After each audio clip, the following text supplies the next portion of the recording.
কাল তোমাদের সাথে ফেসবুক স্টোরি আর ইনস্টাগ্রাম স্টোরিতে এই নুডলসের ভিডিওটা শেয়ার করায় সেখানে তোমাদের কাছে আমি জানতে চেয়েছিলাম তোমরা কি এটার রেসিপি চাও। এটা কিন্তু ডায়েটেও খাওয়া যাবে।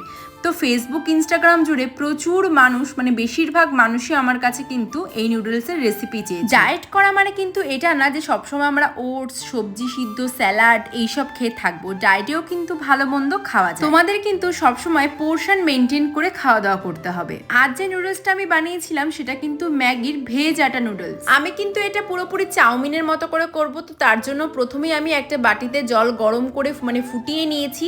তার মধ্যে আমি কিন্তু ম্যাগিগুলো দিয়ে বেশ কিছুক্ষণ রেখে দিয়েছিলাম হালকা নরম হওয়ার জন্য। আর এইদিকে একটা কড়াই বসিয়ে তার মধ্যে একটা ডিম ভালো করে ফেটিয়ে আমি কিন্তু ভুজিয়া বানিয়ে নিয়েছি। এই নুডলসের মধ্যে তোমাদের ঘরে যা যা সবজি আছে নুডলসে দেওয়ার মতো তোমরা দিতে পারো। আমি কিন্তু এর মধ্যে দিয়েছিলাম গাজর, পেঁয়াজ আর লঙ্কা। তোমরা বেল পেপার থাকলে বেল পেপার দিতে পারো, ক্যাপসিকাম দিতে পারো, আলু দিতে পারো, বাট আমি আলুটা এর মধ্যে অ্যাভয়েড করেছি। আমি গাজর আমার ঘরে ছিল সেটা দিয়েছি, সাথে পেঁয়াজ আর পরিমাণ মতো লঙ্কা কুচি দিয়েছি। আমি কিন্তু খুব কম তেল এর মধ্যে ইউজ করছি, তোমরা কিন্তু দেখেই নিয়েছো।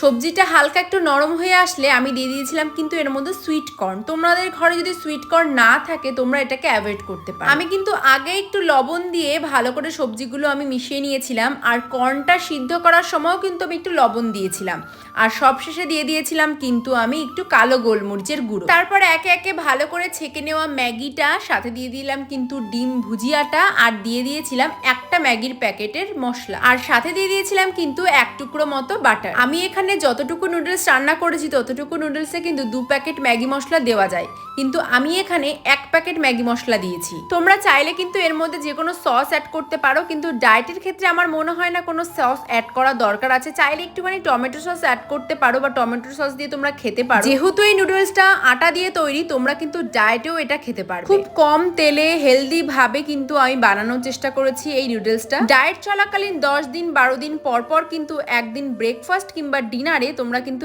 এই রেসিপিটা বানিয়ে খেতে পারো।